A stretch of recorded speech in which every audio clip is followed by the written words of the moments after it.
ఛానల్ని లైక్ చేసి సబ్స్క్రైబ్ చేసుకోండి. అలాగే మీ విలువైన అభిప్రాయాన్ని కామెంట్ ద్వారా తెలపండి. Please subscribe and support my channel. Hi అండి, వెల్కమ్ టు అవర్ ఛానల్. నేను ఇప్పుడు చదివి వినిపించబోయే కథ యాగం పార్ట్ 2. పార్ట్ 1లో ఏమైందో ఒకసారి చూద్దాం. మల్హోత్రా పిలవడంతో ఏమైంది సార్, ఎందుకు, ఏదైనా అర్జెంట్ పని ఉందా అని అడుగుతాడు బిలహరి.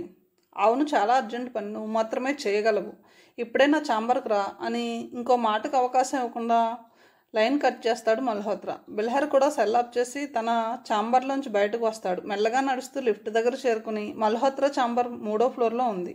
అక్కడే ఆంకాలజీ డిపార్ట్మెంట్ ఉంది. నిజానికి చాలామంది క్యాన్సర్ పేషెంట్స్ ఉన్నా ఆ వార్డు మాత్రం రద్దీగా ఉండదు. నిశ్శబ్దంగా నిస్తేజంగా ఉంటుంది. చుట్టూ నిశ్శబ్దంగా ఉండడం మల్హోత్రాకు చాలా ఇష్టం. అందుకే తన ఛాంబర్ను ఆంకాలజీ డిపార్ట్మెంట్లో పెట్టుకున్నాడు. తర్వాయి భాగంలోకి వెళ్దాం. లిఫ్ట్లో 3వ అంతస్తు చేరుకున్నాడు బిలహరి. వరుసగా గదులు చూసుకుంటూ ఒక గది ముందు ఆగాడు. అది మల్హోత్రా ఛాంబర్. లోపలికి వెళ్లే ముందు తలుపు మీద తట్టాలి. కమిన్ అని వినిపించిన తర్వాత లోపలికి వెళ్ళాలి. ఇది ఎవరికైనా వర్తిస్తుంది. బిలహరి అందుకు అతీతుడు కాడు. తలుపు మీద మెల్లగా తట్టాడు బిలహరి. కానీ లోపల నుంచి ఎలాంటి జవాబు రాలేదు. అయినా తొందరపడకుండా మళ్ళీ తట్టాడు. ఈసారి కూడా జవాబు రాలేదు. వెంటనే బిలహరి తలుపులు తోసుకుని లోపలికి అడుగు పెట్టాడు. పూర్తిగా లోపలికి వెళ్ళబోతున్న అతను గుమ్మం దగ్గరే ఆగిపోయాడు. అతని కాళ్ళు ముందుకు కదలనని మొరాయించినాయి. కాళ్ళకు ఏదో అడ్డం పడినట్లు కాళ్ళు చలనం లేకుండా ఆగిపోయాయి. దానికి కారణం ఎదురుగా కనిపించిన దృశ్యం. విశాలమైన మహాగని టేబుల్ వెనుక కూర్చుని ఉన్నాడు మల్హోత్రా. అతని ఒడిలో కూర్చుని ఉంది అతని పర్సనల్ సెక్రటరీ. ఆమె అందమైన నోటికి ద్రాక్ష పళ్ళు అందిస్తున్నాడు మల్హోత్రా. ఆమె సుతారంగా నోటితో వాటిని అందుకుని ఆస్వాదిస్తోంది. లోపలికి వచ్చిన బిలహరిని వాళ్ళు ఏమాత్రం గమనించకుండా తమ పనిలో బిజీగా ఉండిపోయారు.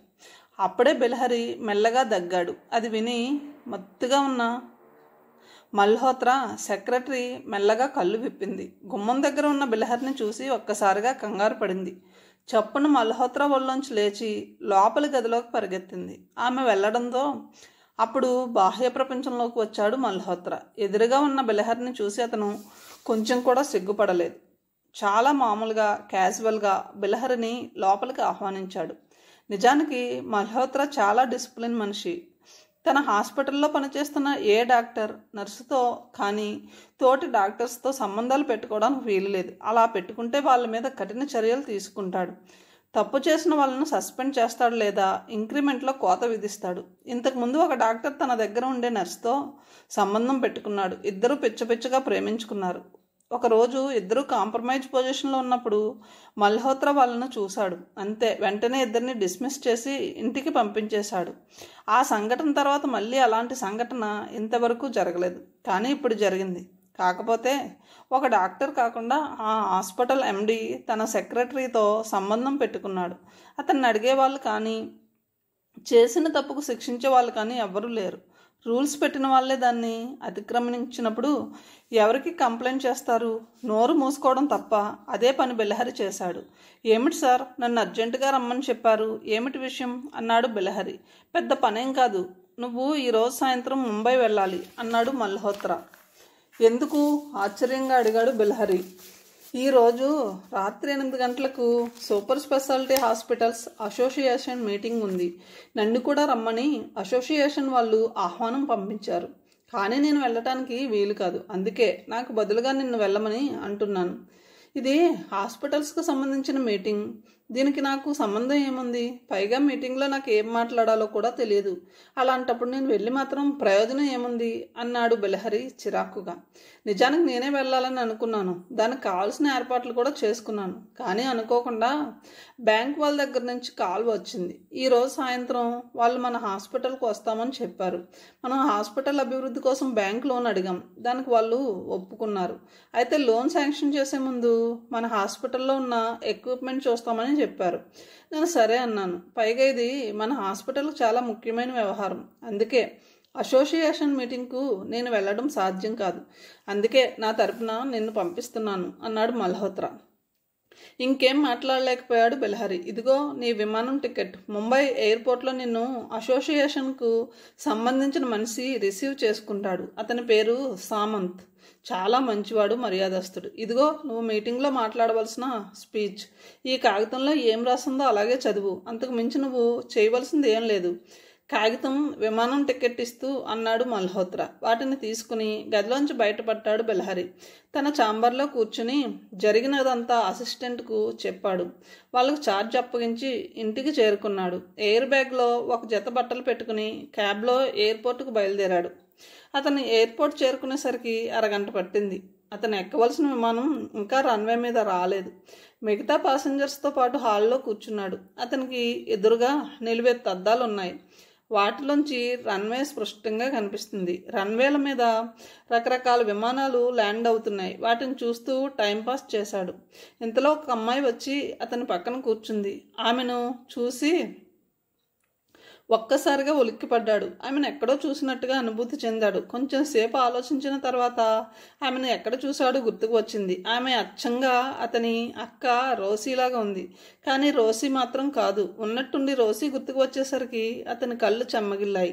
రోసీ అతనికి దేవుడిచ్చిన అక్క మాత్రమే కాదు, అతని టీచర్ కూడా. సమయానికి ఆమె కానీ సహాయం చేసి ఉండకపోతే ఈరోజు అతను ఇంత ఉచ్చస్థితిలో ఉండేవాడు కాదు. కానీ ఇంత సహాయం చేసిన రోసీ ఎక్కడుందో అతనికి తెలియదు. ఆమెను చూసి మాట్లాడి చాలా సంవత్సరాలైంది. ఎక్కడుందో ఏం చేస్తుందో అతని ఊహకు అందడం లేదు. చివరిసారిగా ఆమెకు ఊటీ బదిలీ అయినప్పుడు చూశాడు. ఆ రోజు ఇంకా అతనికి బాగా గుర్తు ఉంది. అతని జీవితాన్ని పూర్తిగా మార్చివేసిన రోజు అది. ఆ రోజు మిషనరీ స్కూల్లో పరీక్ష పేపర్లు ఇచ్చారు. అనుకున్నట్టుగానే బెల్హరికి అన్ని సబ్జెక్టుల్లోనూ ఫస్ట్ మార్కులు వచ్చాయి. కానీ ఒక్క ఇంగ్లీష్లో మాత్రం చాలా తక్కువ వచ్చాయి. అలా ఎందుకు జరిగిందో అతని ఇంగ్లీష్ టీచర్ రోసీ కారణం అడిగింది. మిస్, నేను చిన్నతనం నుంచి తెలుగు మీడియంలో చదివాను. అందుకే ఇంగ్లీష్ నాకు అంత బాగా రాదు. ఆ సబ్జెక్ట్ మాకు ఉన్నా ఇంత స్టాండర్డ్ లేదు. అందుకే ఇక్కడ ఇంగ్లీష్ ఫాలో కాలేకపోతున్నాను అన్నాడు. అయితే రోజు నేను నీకు ఇంగ్లీష్ ట్యూషన్ చెప్తాను. రోజు మా ఇంటికి వచ్చి ఇంగ్లీష్ నేర్చుకో అంది రోసీ. అలాగే అని సంతోషంగా తల ఊపాడు బెల్హరి. ఆ రోజు నుంచి రోసీ దగ్గర అతని ట్యూషన్ మొదలైంది. మొదటి రోజు స్కూల్ అయిపోయిన తర్వాత బట్టలు మార్చుకుని పుస్తకాలు తీసుకుని ట్యూషన్కు బయలుదేరాడు. మెయిన్ గేట్ దగ్గర కోటిలింగం అడ్డుపడ్డాడు. Kotilingam mess incharge. చూడడానికి చాలా భయంకరంగా మొరటుగా ఉంటాడు. అతను చూస్తే పిల్లలకే కాదు టీచర్స్కి కూడా భయం. అతనితో ముఖాముఖి ఎవ్వరూ తలపడడానికి ఇష్టపడరు. సాధ్యమైనంత వరకు అతనికి దూరంగా ఉండడానికి ప్రయత్నిస్తారు. అందుకే భయంగా గేట్లోంచి వెళ్ళబోయాడు బెల్హరి. ఆగు, ఎక్కడికి వెళ్తున్నావు? హుంకరిస్తున్నట్టుగా అడిగాడు కోటిలింగం. రోసీ మేడం దగ్గరికి భయంగా చెప్పాడు బెల్హరి. ఎందుకు? ఇంగ్లీష్ ట్యూషన్ చెప్పించుకోవడానికి. ఈ రోజు నుంచి నాకు ఇంగ్లీష్ పాఠాలు చెప్తానని మేడం గారు చెప్పారు. మేడం గారు ఇంగ్లీష్ పాఠాలు మాత్రమే చెప్తారా లేక సెక్స్ పాఠాలు కూడా చెప్తారా అంటూ వెకిలిగా నవ్వాడు కోటిలింగం. అవమానంతో బెల్హరి మొహం ఎర్రబడింది. అదే సమయంలో కోపం కూడా అతన్ని ఆవహించింది. పిడికిళ్ళు బలంగా బిగుసుకున్నాయి. అమాంతం కోటిలింగం మీద పడి అతని మెడ కొరకాలనే ఆవేశం వచ్చింది బెల్హరికి. కానీ తన పరిస్థితి గుర్తుకు వచ్చేసరికి అతని ఆవేశం చప్పున చల్లారిపోయింది. తను ఒక అనాథ. అనవసరంగా ఇలాంటి గొడవలకు దిగితే లేనిపోని సమస్యలు వస్తాయి. దొరికిన ఈ నీడ కూడా పోయే అవకాశం ఉంది. అందుకే తన ఆవేశాన్ని, కోపాన్ని బలవంతంగా ఉంచుకున్నాడు. ఇంకేం మాట్లాడకుండా తల వంచుకుని రోసీ ఇంటికేసి సాగిపోయాడు. రోసీ ఇల్లు స్కూలుకు కొంచెం దగ్గరలోనే ఉంది. అయితే మధ్యలో పొలాలు దాటి వెళ్ళాలి. నిజానికి ఆ ప్రదేశం అంతా చాలా నిర్మానుష్యంగా, నిశ్శబ్దంగా ఉంటుంది. పట్టపగలే అటువైపు వెళ్ళడానికి చాలామంది భయపడతారు. ఇక రాత్రివేళ చెప్పడానికి వీలు లేదు. కానీ బెల్హరి మాత్రం కొంచెం కూడా భయపడలేదు. ఏదో మొండి ధైర్యం ఆవహించినట్టు ముందుకు సాగిపోయాడు. రోసీ ఇంటికి చేరుకుని ఆమెకు జరిగిందంతా చెప్పాడు. కోటిలింగం ఏ విధంగా ఆమెను అవమానించింది పూసగుచ్చినట్టు చెప్పాడు. ఆ మాటలు విని రోసీ రెచ్చిపోతుందని అనుకున్నాడు. వెంటనే ఫాదర్కు రిపోర్ట్ చేస్తుందని భావించాడు. కానీ అలాంటిది ఏం జరగలేదు. చాలా క్యాజువల్గా తీసుకుంది రోసీ. ఇలాంటి పనికిమాలిన విషయాలు పట్టించుకోకూడదు. ఏనుగు వెళుతుంటే ఎన్నో కుక్కలు మరుగుతాయి. దానివల్ల ఏనుగు మర్యాదకు ఎలాంటి భంగం రాదు. అలాగే కోటిలింగం. అతను ఎలాంటి వాడో, ఎంత నీచుడో ఇక్కడ ఉన్న వాళ్ళందరికీ తెలుసు. నేను ప్రత్యేకంగా నీకు చెప్పవలసిన అవసరం లేదు. అతను ఏమన్నా పెద్దగా పట్టించుకోకు. సమయం వచ్చినప్పుడు ఆ దేవుడే అతనికి తగిన బుద్ధి చెప్తాడు అని బెల్హరికి సర్ది చెప్పింది. ఆమె మాటలు సబబుగానే తోచాయి బెలహరికి. ప్రస్తుతం అతను ఉన్న పరిస్థితిలో చదువుకు తప్ప వేరే విషయానికి ప్రాధాన్యత ఇవ్వడానికి వీలు లేదు. అతని ఆశయం, లక్ష్యం పెద్ద డాక్టర్ కావడం. అది పూర్తి అయ్యేంత వరకు ఇలాంటి అవమానాలు ఎన్ని అయినా భరించాలి. వాటిని అధిగమిస్తూ తన లక్ష్య సాధన వైపు సాగిపోవాలి. అదే రోసి ఉద్దేశం కూడా. ఆ తర్వాత అతను కోటిలింగం మాటలు పట్టించుకోవడం మానేశాడు. రోజులు గడుస్తున్న కొద్దీ రోసీతో అతనికి సంబంధం గట్టిగా పెనవేసుకోవడం మొదలుపెట్టింది. ఇద్దరు ఒకరిని విడిచి వెళ్ళలేని పరిస్థితి ఏర్పడింది. రోసీ అతన్ని ఒక స్టూడెంట్లా కాకుండా సొంత తమ్ముళ్లా చూసుకునేది. బెల్హరి కూడా అలాగే ఫీల్ అయ్యేవాడు. ఈ ప్రపంచంలో అతనికి నా అన్న వాళ్ళు ఎవ్వరూ లేరు. రోసీని తనకు దేవుడిచ్చిన అక్కలా భావించాడు. ఆమె కూడా అలాగే భావించింది. రోజులు గడుస్తున్నాయి. ఒకరోజు బెల్హరికి పిడుగులాంటి వార్త తెలిసింది. రోసీకి ఊటీ బదిలీ అయింది. ఇంకో వారం రోజుల్లో ఆమె అక్కడికి వెళ్ళి జాయిన్ కావాలి. ఈ వార్త వినగానే స్టూడెంట్స్ అందరూ నిర్ఘాంతపోయారు. రోసీ లాంటి మంచి టీచర్ వెళ్ళిపోవడం వాళ్ళకి ఎంతో బాధ కలిగించింది. అందరికంటే ఎక్కువ ఫీల్ అయింది బెల్హరి. ఆమె వెళ్ళిపోతుందని అనుకుంటుంటే తన ప్రాణం పోతున్నంతగా బాధపడ్డాడు. గదిలో ఒంటరిగా కూర్చుని ఎంతో బాధపడ్డాడు. ఇంకో 2 రోజుల తర్వాత రోసీ తనని శాశ్వతంగా విడిచి వెళ్ళిపోతుంది. ఆ విషయం తలుచుకుంటే అతనికి దుఃఖం ఆగడం లేదు. ఆ రోజు రోసీ ఫేర్వెల్ ఫంక్షన్ జరుగుతుంది. స్టూడెంట్స్తో పాటు స్కూల్ మేనేజ్మెంటు, టీచర్స్, ఫాదర్ కూడా ఫంక్షన్ జరిగే స్థలంలో ఉన్నారు. ఒక్క బెల్హరి మాత్రం అక్కడికి వెళ్ళలేదు. అతనికి వెళ్ళాలనే ఉంది, కానీ ఆమెను చూస్తే అతను బాధను తట్టుకోలేడు. తను బాధపడడం చూసి ఆమె కూడా బాధపడుతుంది. అందుకే ఫేర్వెల్ పార్టీకి వెళ్లకుండా గదిలోనే ఉండిపోయాడు. రాత్రి 10 గంటల వరకు జరిగింది పార్టీ. అందరూ రోసీ గురించి గొప్పగా మాట్లాడారు. స్టూడెంట్స్ అయితే రోసీ లాంటి టీచర్ వెళ్ళిపోవడం తమను ఎంతో కలిచివేస్తుంది అన్నారు. తోటి టీచర్స్ కూడా రోసీ మంచితనాన్ని, డ్యూటీ మైండెడ్ను మెచ్చుకున్నారు. చివరగా ఫాదర్ ప్రసంగించారు. రోసీ లాంటి ఒక తెలివైన టీచర్ వెళ్ళిపోతున్నందుకు తను ఎంతో బాధపడుతున్నానని చెప్పాడు. ఆమె ట్రాన్స్ఫర్ ఆపడానికి ఎంతో ప్రయత్నించానని, కానీ వీలు కాలేదని చెప్పాడు. తర్వాత రోసీ ప్రసంగించింది. ఆ తర్వాత పార్టీ ముగిసింది. అందరూ వెళ్ళిపోయిన తర్వాత బెల్హరి మెల్లగా పక్క మీద నుంచి లేచాడు. చివరిసారిగా రోషిని చూడాలని అతని మనసు ఆత్రంగా ఉంది. రేపు తెల్లవారుజామున ఆమె వెళ్ళిపోతుంది. తర్వాత ఆమెను చూసే అవకాశం కానీ మాట్లాడే అవకాశం కానీ అతనికి లేవు. అందుకే రిస్క్ అయినా రోసీ ఇంటికి బయలుదేరాడు. హాస్టల్ అంతా నిశ్శబ్దంగా, నిస్తేజంగా ఉంది. కోటిలింగం కోసం అటు ఇటు చూశాడు బెల్హరి. కానీ ఆశ్చర్యంగా అతను ఎక్కడా కనిపించలేదు. ఒక్క క్షణం కూడా ఆలస్యం చేయకుండా రేసు గుర్రంలా గేట్లోంచి బయటకు పరిగెత్తాడు. చుట్టూ చిక్కని చీకటి ఆవహించి ఉంది. దూరంగా ఏదో జంతువు అరిచిన అరుపు అస్పృష్టంగా వినిపిస్తుంది. పైగా ఆ రోజు అమావాస్య కావడంతో వెలుతురు కూడా చాలా తక్కువగా ఉంది. మామూలుగా అయితే అలాంటి పరిస్థితుల్లో ప్రయాణం చేయడానికి ఎవరైనా భయపడతారు, కానీ బెల్హర్లో మాత్రం కొంచెం కూడా భయం లేదు. మొండి ధైర్యం ఆవహించినట్టు చకచకా ముందుకు సాగిపోయాడు. పొలాల మధ్య నడుస్తూ పావుగంటలో రోసీ ఇంటికి చేరుకున్నాడు. లోపలికి వెళ్ళబోతూ అప్రయత్నంగా ఆగిపోయాడు. గుమ్మం దగ్గర మగవాళ్ళ చెప్పులు కనిపించాయి. ఇంతకుముందు ఎన్నోసార్లు ఇంటికి వచ్చాడు బెల్హరి, కానీ ఎప్పుడు మగవాళ్ళ చెప్పులు చూడలేదు. అతనికి ఎందుకో అనుమానం కలిగింది. మెల్లగా తలుపులు తెరుచుకుని లోపలికి అడుగుపెట్టాడు. హాలుకి ఎదురుగా రోసీ బెడ్రూమ్ ఉంది. అది ఎప్పుడూ బార్లా తెరిచే ఉంటుంది. ఆ రోజు కూడా తెరిచే ఉంది. లోపల కనిపించిన దృశ్యం చూసి నిర్ఘాంతపోయాడు బెల్హరి. మంచం మీద నగ్నంగా పడుకుని ఉంది రోసీ. ఆమె ఒంటి మీద నూలు పోగైనా లేదు. ఆమె 2 చేతులు కాళ్ళు మంచానికి కట్టి ఉన్నాయి. ఎదురుగా రాక్షసుల్లా కోటిలింగం నిలబడి ఉన్నాడు. ఎగతాళిగా నవ్వుతూ తన ఒంటి మీద బట్టలు తీయబోయాడు. పిశాచంలా రోసీ మీద పడ్డాడు. అతని చేతులు రోసీ ఒంటి మీద చూసి కోపంతో ఉడికిపోయాడు బెల్హరి. ఆ తర్వాత ఏం జరుగుతుందో అతను బాగా తెలుసు. అందుకే ఆలస్యం చేయకుండా వేగంగా పరిగెత్తి కోటిలింగం మీద పడ్డాడు. ఊహించిన ఇంపాక్ట్కు కోటిలింగం కింద పడ్డాడు. అతనితో పాటు బెల్హరి కూడా పడ్డాడు. బెల్హరిని చూడగానే కోపంతో ఊగిపోయాడు కోటిలింగం. బలంగా బెల్హరి గొంతు పట్టుకుని గట్టిగా పిసకసాగాడు. ఊపిరి ఆడక విలవిల్లాడిపోయాడు బెల్హరి. అతని పట్టు నుంచి తప్పించుకోవాలని ఎంతో ప్రయత్నించాడు బెల్హరి. కానీ కోటిలింగం శక్తి ముందు అతని బలం చాలలేదు. కసితో బెల్హరి గొంతును మరింత బలంగా నొక్కసాగాడు. ఇంకో క్షణం ఉంటే తన ప్రాణాలు పోతాయని బెల్హరికి అర్థమైంది. ఏదో విధంగా ఈ రాక్షసుడి చేతులను తప్పించుకోవాలని నిర్ణయించుకున్నాడు. హ్యూమన్ అనాటమీ గురించి పూర్తిగా బెల్హరికి తెలియదు, కానీ మనిషికి సున్నితమైన ప్రదేశాలు ఎక్కడుంటాయో అతడికి తెలుసు. వాటి మీద దాడి చేస్తే ఎంత బలవంతుడైనా తట్టుకోలేక అచేతనుడవుతాడు. ఈ ఆలోచన రాగానే బెలహర్లో ఎక్కడలేని ధైర్యం వచ్చింది. తన 2 కాళ్ళను గట్టిగా బిగించాడు. కుడి కాళ్ళను తీగలా ఉంచి కోటిలింగం పొత్తికడుపు మీద కింద బలంగా కొట్టాడు. అంతే. ఊహించని ఈ దెబ్బకు కోటిలింగం కీచుగా అరిచాడు. అతని పట్టు పూర్తిగా సడిలిపోయింది. బాధతో విలవల్లాడిపోయాడు. 2 చేతులు పొత్తు కడుపు కింద పెట్టుకుని కూలిపోయాడు. క్షణం సేపు గిలగిలా కొట్టుకుని తర్వాత కదలకుండా ఉండిపోయాడు. అతను చచ్చిపోయాడో బతుకున్నాడో కూడా బెలహరి చూడలేదు. గబగబా రోసీ దగ్గరకు వెళ్ళి ఆమెను కట్టిన తాళ్ళు విప్పాడు. ఆనందంతో ఒక్కసారిగా కదిలిపోయింది రోసీ. ఆప్యాయంగా బెలహరిని కౌగిలించుకుంది. నువ్వు సమయానికి రాకపోయి ఉంటే నా జీవితం సర్వనాశనం అయ్యేది. నా మొహం ఎవరికీ చూపించలేకపోయేదాన్ని.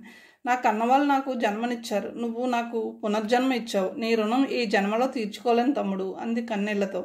మనలో మనకు రుణాలు ఏమిటి? జరిగింది మర్చిపో. ముందు వీడి శరీరాన్ని ఎక్కడైనా పారేద్దాం అన్నాడు బెలహరి.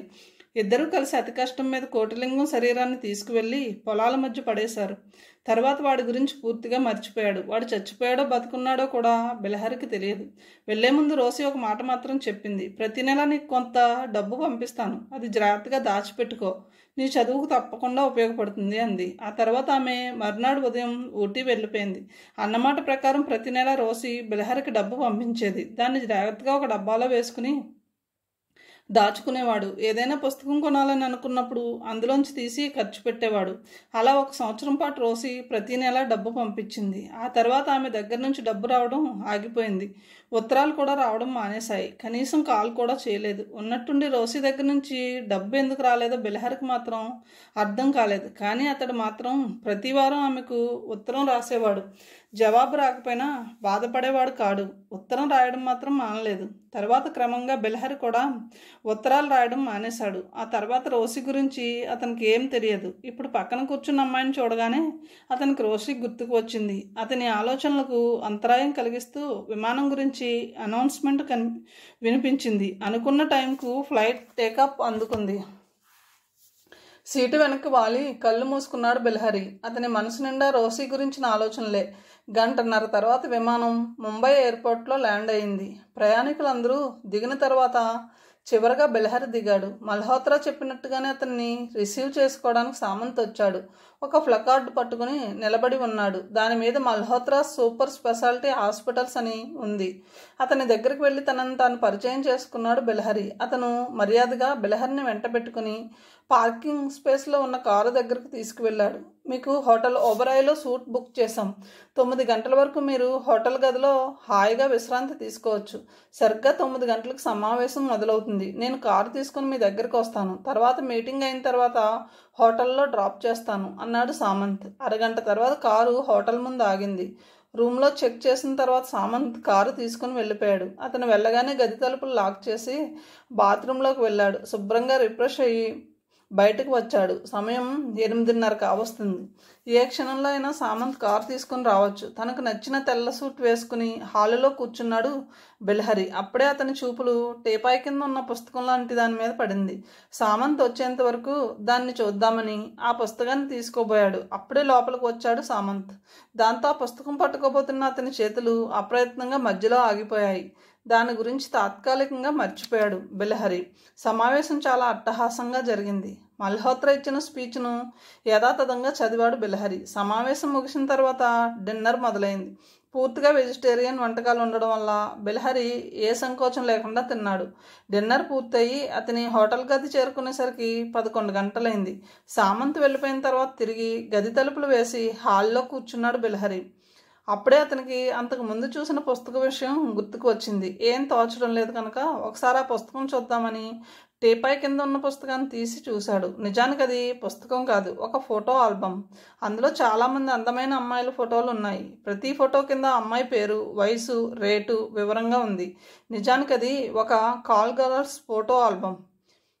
హోటల్కు వచ్చిన కస్టమర్స్ ఆ ఆల్బమ్ చూసి తమకు నచ్చిన అమ్మాయిని ఎంచుకోవాలి. తర్వాత హోటల్ మేనేజర్కి కాల్ చేసి చెప్పాలి. సరిగ్గా 1 గంట తర్వాత ఆ కస్టమర్ కోరుకున్న అమ్మాయి అతని గదిలో అడుగు పెడుతుంది. ఇలాంటి ఆల్బమ్ చాలా 5 స్టార్ హోటల్స్లో ఉంటుంది. పెద్దగా ఇంట్రెస్ట్ లేకపోయినా క్యాజువల్గా ఆ ఆల్బమ్ తిరిగేశాడు బెలహరి. ఉన్నట్టుండి ఒక ఫోటో దగ్గర చప్పున ఆగిపోయాడు. అతని మొహంలో ఆశ్చర్యం కొట్టొచ్చినట్టు కనిపించింది. ఒకవేళ తను పొరపాటు పడుతున్నాను అనుకుని మళ్ళీ పరీక్షగా చూశాడు. సందేహం లేదు, ఆ ఫోటో రోసీది. ఎక్కడో ఊటీలో ఉండవలసిన రోసీ ముంబైకి ఎలా వచ్చిందో అతనికి అర్థం కాలేదు. అంతకంటే భయంకరమైన విషయం ఆమె ఒక హై క్లాస్ కాల్ గర్ల్గా మారడం. ఒక్కసారిగా బెల్హర్కి మైండ్ బ్లాక్ అయిపోయింది. తను చూస్తుంది నిజమో కాదో తెలియని పరిస్థితిలో ఉన్నాడు. అసలు నిజం తెలియాలంటే రోసీని అతను ఎదురుగా చూడాలి. అప్పుడు కానీ అతనికి నమ్మకం కలగదు. ఈ ఆలోచన రాగానే మేనేజర్కు కాల్ చేశాడు. 5 నిమిషాల పాటు అతనితో మాట్లాడాడు. ఇంకో అరగంటలో రోసీ గదిలోకి వస్తుందని చెప్పాడు మేనేజర్. మేనేజర్తో మాట్లాడిన తర్వాత లేచాడు బెల్హరి. అతని గుండెల్లో అగ్నిపర్వతాలు బద్దలవుతున్నాయి. బాధతో బ్లాస్ట్ ఫర్నెస్లా అయిపోతుంది. దేవుడా, అమ్మాయి నిజంగా రోసీ కాకూడదు. రోసీ లాంటి అమ్మాయి అయితే పర్వాలేదు. రోసీ ఎక్కడున్నా సుఖంగా సంతోషంగా ఉండాలి. కానీ ఒక హై క్లాస్ కాల్ గర్ల్గా మాత్రం చూడలేడు. చూసి భరించలేడు. గదిలో లైట్ ఆఫ్ చేసి కుర్చీలో కూర్చున్నాడు. క్షణాలు నిమిషాలు గడుస్తున్నాయి. సరిగ్గా అరగంట తర్వాత తలుపు మీద సన్నగా చప్పుడైంది. కమిన్ అన్నాడు బెల్హరి. వెంటనే తలుపులు తెరుచుకుని ఒక ఆకారం లోపలికి అడుగుపెట్టింది. ఆమె లోపలికి రాగానే వెంటనే బెల్హరి లేచి లైట్ ఆన్ చేశాడు. ఒక్కసారిగా గదంతా వెలుతురుతో నిండిపోయింది. ఇద్దరూ ఒకేసారి ఒకరిని ఒకరు చూసుకున్నారు. రోసీని వెంటనే గుర్తుపట్టాడు బెల్హరి. ఇంతకు ముందు ఎలా ఉందో ఇప్పుడు అలాగే ఉంది రోసీ. ఆమెలో పెద్దగా మార్పు కనిపించలేదు. వయసు వల్ల కొంచెం లావైంది అంతే. అయితే రోసీ మాత్రం బెల్హర్ని గుర్తుపట్టలేకపోయింది. తన ఎదురుగా ఉన్నది ఒక కస్టమర్ అనుకుంది కానీ తమ్ముడని అనుకోలేదు. అందుకే ఒక కస్టమర్ను చూసినట్టుగా చూసింది. ఇంకా నన్ను గుర్తుపట్టలేదా అక్క అన్నాడు బాధగా బెల్హరి. అక్క అన్నమాట వినగానే త్రాచుపామును చూసినట్టుగా ఉలిక్కిపడింది రోసీ. ఒక్క క్షణం పాటు అతని వైపు అయోమయంగా చూసింది. తర్వాత ఏదో తట్టినట్టు షాక్తో బిగుసుకుపోయింది. తన ఎదురుగా ఉన్నది తన తమ్ముడు బెల్హరి అని తెలిసి వచ్చింది. అంతే, పూర్తిగా కదిలిపోయింది రోసీ. అంతకాలం అణుచుకున్న బాధ దుఃఖం కలిసికట్టుగా ఆమెను కుదిపేశాయి. గట్టిగా ఏడుస్తూ కుప్పలా నేల మీద కూలిపోయింది. తన విషయం తెలిసిపోయినందుకు ఆమె బాధపడడం లేదు. ఒక కస్టమర్గా బెల్హర్ని కలుసుకున్నందుకు కుమిలిపోతుంది. నేల మీద కూర్చుని దయనీయంగా ఏడుస్తున్న రోసీని జాలిగా చూశాడు బెల్హరి. కానీ ఆమెను వాదార్చడానికి ప్రయత్నించలేదు. కనీసం వారించలేదు. ఒక్కొక్కసారి మౌనమే గొప్ప ఓదార్పునిస్తుంది. అందుకే బెల్హరి మౌనంగా ఉండిపోయాడు. 5 నిమిషాల పాటు గదిలో నిశ్శబ్దం విలయతాండవం చేసింది. ఎయిర్ కండిషనర్ చేస్తున్న చప్పుడు తప్ప మరో చప్పుడు వినిపించడం లేదు. 5 నిమిషాల తర్వాత మెల్లగా తేరుకుంది. కళ్ళు తుడుచుకుని లేచి నిలబడింది రోషి. బెల్హరి వైపు చూసి, నువ్వు ఇక్కడికి ఎలా వచ్చావు తమ్ముడు అంది. నా విషయం తర్వాత చెప్తాను. ముందు నీ గురించి చెప్పు. ఏమిటిదంతా? నీ జీవితం ఎందుకు ఇలా అయింది? నిన్ను ఈ స్థితిలో చూస్తానని నేను కలలో కూడా అనుకోలేదు. నిన్ను చూడాలని కలుసుకోవాలని ఎంతో ప్రయత్నించాను. కానీ ఎంత ప్రయత్నించినా వీలు కాలేదు. కనీసం నీ దగ్గర నుంచి ఉత్తరాలకు జవాబు కూడా రాలేదు. ఎంత బాధపడ్డానో భయపడ్డానో నీకు తెలియదు. మళ్ళీ జన్మలో నిన్ను చూస్తానా అని అనుకున్నాను. దేవుడు చాలా దయామయుడు. నిన్ను మళ్ళీ నాకు చూపించాడు. కానీ ఇంత దయనీయ స్థితిలో ఉంటావని మాత్రం ఊహించలేకపోయాను అన్నాడు బెల్హరి. అతని మొహంలో బాధ కొట్టొచ్చినట్టు కనిపిస్తుంది. ఏ ఏడాది కావాలని ఈ వృత్తిని ఎన్నుకోదు తమ్ముడు. పరిస్థితుల ప్రభావం వల్ల నేను ఈ జీవితాన్ని ఎన్నుకోవాల్సి వచ్చింది. ఏం చేయడానికి గత్యంతరం లేక ఇలా వ్యభిచారిగా జీవితం కొనసాగిస్తున్నాను అంది రోసీ. ఆమె మొహం సున్నం కొట్టినట్లుగా తెల్లగా పాలిపోయింది. ఇంతకాలం ఈ రహస్యం అతనికి తెలియకుండా కాపాడుకుంటూ వచ్చింది. కానీ ఇప్పుడు అది బయటపడింది. పైగా ఒక తమ్ముళ్లా కాకుండా ఒక కస్టమర్లా కలుసుకున్నందుకు సిగ్గుతో చితికిపోయింది ఆమె. ఏమిటా పరిస్థితులు అక్క? నాకు చెప్పకూడదా అన్నాడు బెల్హరి. నీకు వినే ఓపిక సమయం ఉంటే చెప్తాను. నాకిప్పుడు ఏం అర్జెంట్ పనులు లేవు. ముందు కూర్చొని రిలాక్స్ అవ్వు. వేడి కాఫీ తెప్పిస్తాను. అది తాగిన తర్వాత నీ కథ సావకాశంగా చెప్పు అన్నాడు బెల్హరి. వెంటనే రూమ్ సర్వీసింగ్ బజర్ నొక్కాడు. క్షణం తర్వాత రూమ్ సర్వీసింగ్ బాయ్ గదిలో ప్రత్యక్షమయ్యాడు. 2 వేడి కాఫీలు తీసుకురమ్మని చెప్పాడు. అది ఒక 3 స్టార్ హోటల్ కనుక 24 గంటలు కాఫీ దొరుకుతుంది. కాఫీ వచ్చేంత వరకు ఇద్దరిలో ఎవ్వరూ మాట్లాడలేదు. ఎవరి ఆలోచనలో వాళ్ళు ఉండిపోయారు. 5 నిమిషాల తర్వాత స్టీవార్డ్ కాఫీ తీసుకువచ్చి ఇద్దరికి సర్వ్ చేశాడు. ఇప్పుడు చెప్పక్క. ఆమె కాఫీ పూర్తి చేసిన తర్వాత అన్నాడు బెల్హరి. ఒక మామూలు ఆడపిల్లలాగే నేను కూడా ఒక వ్యక్తిని ప్రేమించాను. అతను చాలా అందంగా, స్మార్ట్గా, మ్యాన్లీగా ఉంటాడు. మొదటిసారి అతన్ని ఒక సూపర్ బజార్లో చూశాను. అప్పటికి నేను ఊటీ వచ్చి స్కూల్లో చేరి 4 నెలలైంది. స్కూల్లో నా కొలీగ్స్ తప్ప ఇంకెవరూ నాకు పరిచయస్తులు లేరు. ఒకరోజు కాస్మెటిక్స్ కొనుక్కోవడానికి దగ్గరలో ఉన్న సూపర్ బజార్కు వెళ్ళాను. అక్కడే నాకు పీటర్ పరిచయం అయ్యాడు. అప్పుడు నాకు అతని పేరు తెలియదు. తనే వచ్చి నన్ను పలకరించాడు. మనిషి చూడడానికి చాలా మర్యాదస్తుడిలా కనిపించాడు. పైగా అందంగా ఖరీదైన బట్టలు వేసుకున్నాడు. అందుకే నాకు కొంచెం కూడా అతని మీద అనుమానం రాలేదు. నా పేరు, వృత్తి గురించి అడిగాడు. చెప్పాను. అలా మా ఇద్దరికి మొదటి పరిచయం అయింది. మొదటిసారి అతన్ని చూడగానే నేను చాలా ఇంప్రెస్ అయ్యాను. నా మీద అతనికి ఎలాంటి ఉద్దేశం ఉందో నాకు తెలియదు. నేను మాత్రం అతన్ని చాలా ఇష్టపడ్డాను. మళ్ళీ అతను నన్ను కలుసుకోవాలని మనసులోనే అనుకున్నాను. దేవుడు నా ప్రార్థన ఆలకించాడు. ఒకరోజు ఏం తోచక సినిమాకు వెళ్ళాను. అప్పటికే సినిమా మొదలు పెట్టేశారు. హాల్ అంతా చీకటిగా ఉంది. ఒక వ్యక్తి వచ్చి ఎక్కడా సీట్ లేనట్టు నా పక్కన వచ్చి కూర్చున్నాడు. ముందు కొంచెం భయపడ్డాను. చీకట్లో అసభ్యంగా ప్రవర్తిస్తాడని కలవరపడ్డాను. కానీ అలాంటిది ఏం జరగలేదు. ఇంటర్వెల్ అయ్యేంత వరకు అతను కనీసం నా వైపు కూడా చూడలేదు. ఇంటర్వెల్లో లైట్ వెలిగినప్పుడు నా పక్కన కూర్చున్న అతను చూసి ముందు షాక్ అయ్యాను. తర్వాత సంతోషంతో ఉక్కిరి బిక్కిరి అయ్యాను. నా పక్కన కూర్చుంది ఎవరో కాదు, సూపర్ బజార్లో కనిపించిన వ్యక్తి. కొన్ని రోజులకు ముందు అతను మళ్ళీ కనిపిస్తే బాగుంటుందని అనుకున్నాను.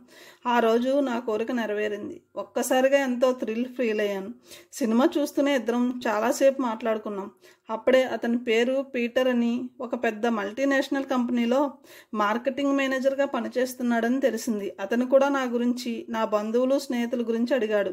నాకు ఈ ప్రపంచంలో ఎవరూ లేరని, అనాథగా పెరిగానని, స్కూల్లో టీచర్గా పనిచేస్తున్నానని చెప్పాను. ఈ క్షణం నుంచి మీరు అనాథనని అనుకోవద్దు, మీకు నేనున్నాను. ఈ క్షణం నుంచి మన ఇద్దరం మంచి స్నేహితులం అంటూ నా చేతిని తన చేతిలోకి తీసుకున్నాడు. మొదటిసారి ఒక మగవాడి స్పర్శను చవి చూశాను. నా శరీరం ఒక్కసారిగా జల్లుమంది. తీయని బాధ ఏదో నా ఒంట్లో పాకింది. ఆ తర్వాత మేమిద్దరం తరచూ కలుసుకునేవాళ్ళం. ఎన్నో విషయాలు మాట్లాడుకునేవాళ్ళం. 2 నెలలు గడిచాయి. ఒకరోజు ఇద్దరం ఊటీలో ఉన్న గ్లాస్ హౌస్కు వెళ్ళాం. గంట సేపు చుట్టూ తిరిగిన తర్వాత ఇద్దరం ఒక పార్కులో కూర్చున్నాం. అప్పుడు పార్కులో పెద్దగా జనం లేరు. చలికాలం వల్ల చీకటి తొందరగా పడిపోయింది. అక్కడక్కడ కొన్ని జంటలు మాత్రం స్వీట్ నథింగ్స్ చెప్పుకుంటున్నాయి. ఇద్దరం వెళ్ళి ఒక చెట్టు కింద కూర్చున్నాం. అప్పుడు పీటర్ మళ్ళీ నా చేతిని తన చేతిలోకి తీసుకుని నన్ను పెళ్లి చేసుకుంటావా అని ప్రపోజ్ చేశాడు. వెంటనే నాకు ఏం మాట్లాడాలో తోచలేదు. అది ఆనందమో ఆశ్చర్యమో తెలియదు, కానీ నా గొంతు మోగబోయింది. అతను నా పరిస్థితి అర్థం చేసుకుని అన్నాడు, తొందరేం లేదు, నిదానంగా ఆలోచించి నీ నిర్ణయం చెప్పు, నీ కోసం కాచుకుని ఉంటాను అన్నాడు. ఇంటికి వెళ్ళిన తర్వాత తీరిగ్గా ఆలోచించాను. అతన్ని కాదనడానికి నాకు ఒక్క కారణం కనిపించలేదు. అందం ఉంది, చదువు ఉంది, అన్నిటికీ మించి ఒక పెద్ద కంపెనీలో మంచి హోదా ఉన్న ఉద్యోగం ఉంది. ఇంతకంటే పెళ్లి కాని అమ్మాయికి ఇంకేం కావాలి? అందుకే మరునాడు అతను కాల్ చేసినప్పుడు నా నిర్ణయం చెప్పాను. వారం రోజుల తర్వాత మా పెళ్లి నిరాడంబరంగా చర్చిలో జరిగింది.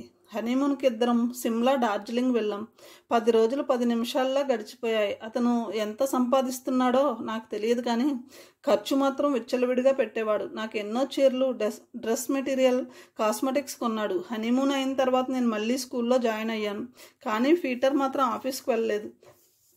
తను 10 రోజులు సెలవు పెట్టానని చెప్పాడు. ఆ 10 రోజులు ఎప్పుడో అయిపోయాయి.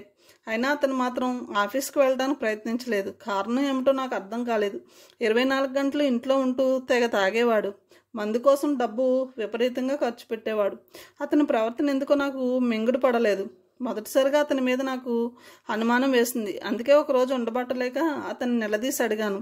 అప్పుడు గట్టిగా నవ్వి అసలు విషయం చెప్పాడు. అతని మాటలు వినగానే నా తల మీద పిడుగుపడినట్టు కంపించిపోయాను. నిజానికి అతను ఏ కంపెనీలోనూ ఉద్యోగం చేయడం లేదు. కనీసం అతను మెట్రిక్ కూడా చదువుకోలేదు.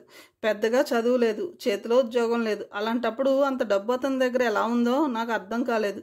ముందు వెనుక ఆలోచించకుండా నేను ఎంత పెద్ద తప్పు చేశానో నాకు తెలిసింది. ఒక సగటు అమ్మాయిలాగా అతని పై మెరుగులు చూసి భ్రమపడ్డాను, కానీ అతని గురించి పూర్తిగా తెలుసుకోవడానికి ప్రయత్నించలేదు. ప్రతి ఆడపిల్లలాగే నేను అదే తప్పు చేశాను. ఏం చేయాలో, ఈ సమస్య నుంచి ఎలా బయటపడాలో నాకు అర్థం కాలేదు. తెలియక చేసినా తెలిసి చేసినా తప్పు తప్పే, దానికి శిక్ష అనుభవించక తప్పదని మనసులో సరిపెట్టుకున్నాను. రోజులు గడుస్తున్నాయి. పీటర్లో ఎలాంటి మార్పు లేదు. రోజు ఇంట్లో కూర్చొని తాగుతూ ఉండేవాడు, లేకపోతే బయటకు వెళ్ళేవాడు.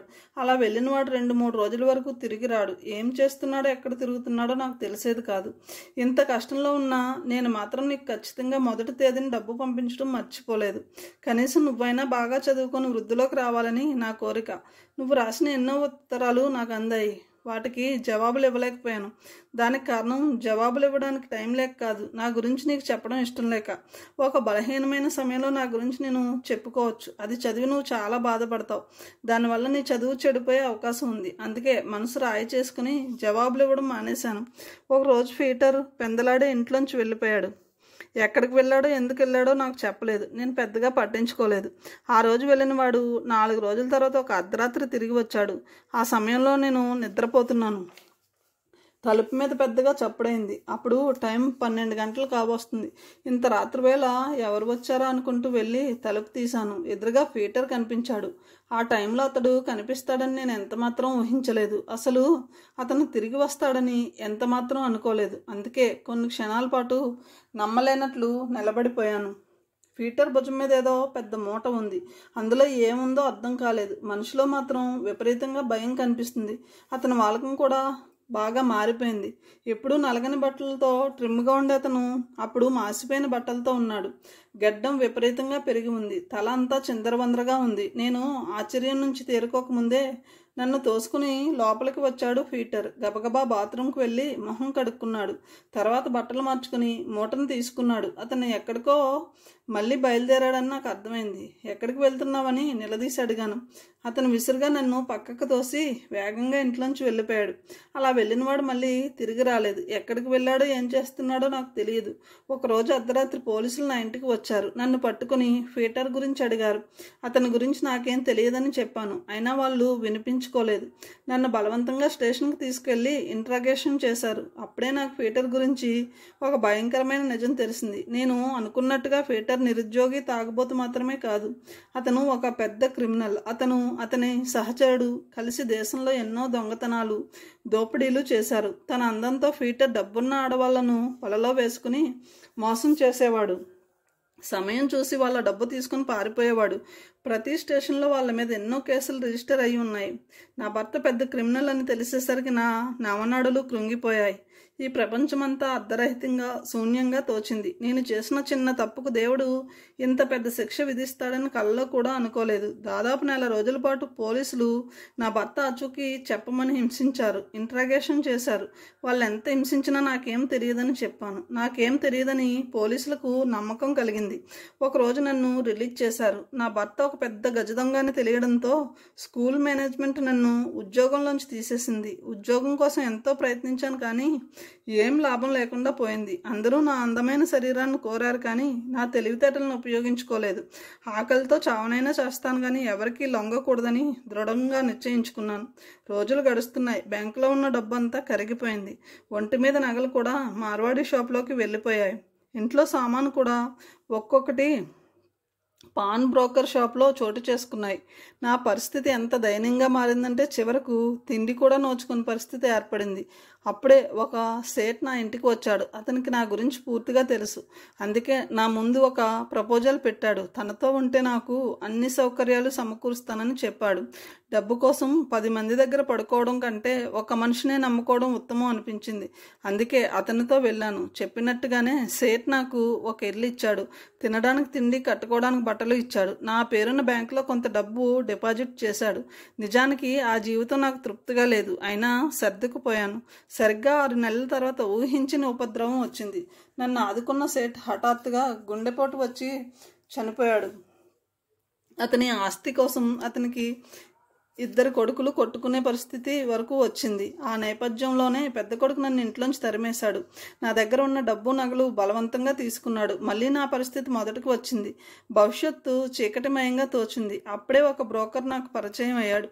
అతనితో కలిసి ముంబై వచ్చాను. ఒక హై క్లాస్ కాల్ గర్ల్గా మారి నా జీవితం కొనసాగిస్తున్నాను. ఇది నా జీవితం. పరిస్థితుల ప్రాబల్యం వల్ల ఇలా మారాను, కానీ ఇష్టపడి కాదు అని ముగించింది రోసి. బిలహరి వెంటనే ఏం మాట్లాడలేదు. అతని గుండెల్లో అగ్నిపర్వతాలు బద్దలవుతున్నాయి.